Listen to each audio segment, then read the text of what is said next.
Hey, what's going on, guys? Welcome back to the GM. It is your guy, Boulanger. Up next, should the Baltimore Ravens move off of Mark Andrews this offseason? Let's talk. Mark Andrews has been the hottest name around the Baltimore Ravens franchise over the past 5 or 6 days.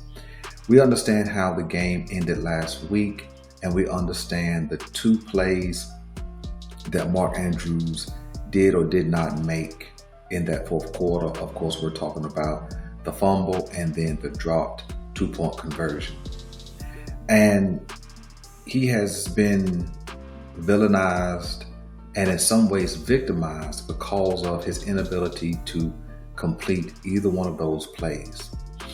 And the question is, should they move on from him this offseason? My answer, yes, but not for the reasons you think.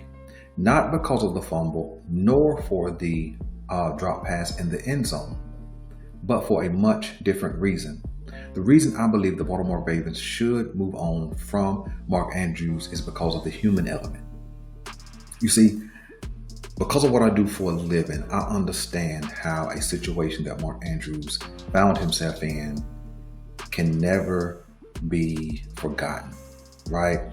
I know that Mark Andrews said that he would be stronger from that situation, but the truth is you can absolutely be stronger, but he's not going to recover from that in a Baltimore Ravens uniform. It's just not going to happen. And just by chance, the Baltimore Ravens need the money. Now, let me be clear. I'm ahead of the pace by a whole year. I said that there were 4 contracts the Ravens needed to get off of. Mark Andrews happened to be one of them. Now, the divisional round game, or the lack of performance in the divisional round game, kind of validates my point from last year. But the fact of the matter is, I believe they should move on from him because of the human element alone.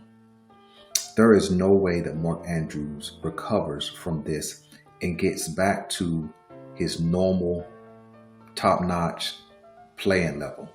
It's just not going to happen in a Baltimore Ravens uniform.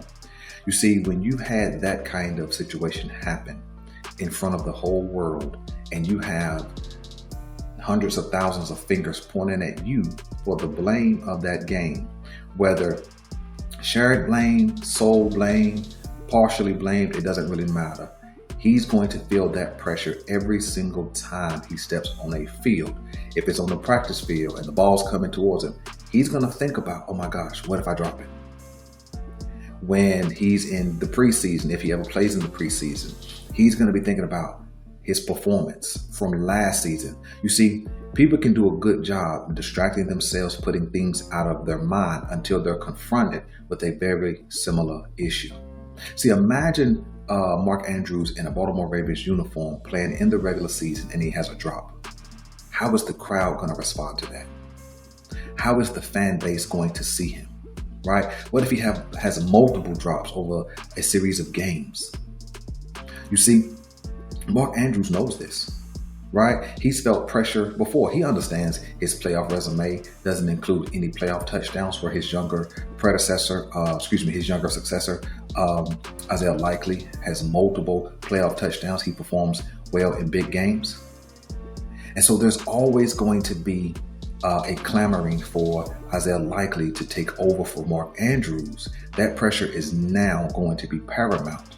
And you can best believe every time Mark Andrews steps onto a field, if he's donning a Baltimore Ravens uniform, he's going to feel that pressure. Both the pressure that's spoken and the pressure that is unspoken. I think there are a couple of great opportunities for Mark Andrews to land with some familiar faces and get off to a new start in a new city with a new fan base. I think a good trading place for Mark Andrews would be to the Chargers. Well, why? Well, he's definitely familiar with the Greg Roman system. Greg Roman is familiar with him. I think it would be a match made in heaven. I think the Baltimore Ravens could pull off a deal. Mark Andrews for, let's say, a 3rd round pick probably is going to be the highest.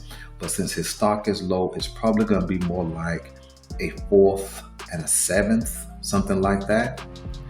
I think that will be also a way to offset his dead money if they trade him in the context of bringing in a player at his position, maybe a 4th round tight end or 5th round tight end, and I think that would offset his salary.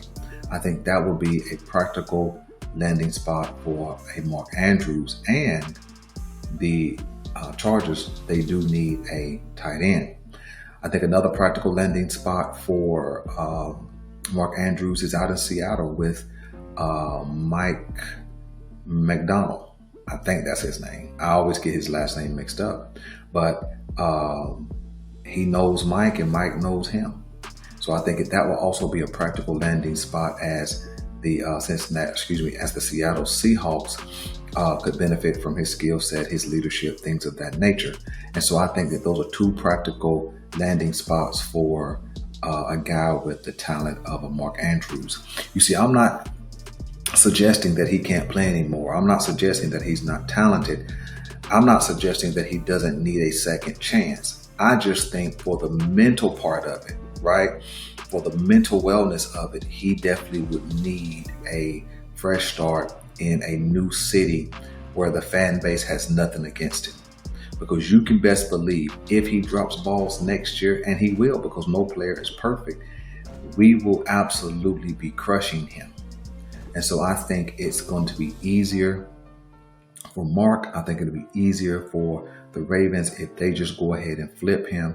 And the same compensation from Seattle would be a 4th and a 7th, or maybe we could squeeze out a 3rd round pick or a former Pro Bowl tight end. There are other destinations I think would be great fits for Mark Andrews, but we'll have that conversation when I get into the free agency conversation and the cap space conversation and how we create that. So you guys let me know what you guys think. Is it time to move on from Mark Andrews? Again, I do believe so, but for the mental aspect of it, I do not think that Mark Andrews will be able to get back to his prime and optimal self with that pressure that he's going to feel from the Baltimore Ravens fan base and maybe even the sports media.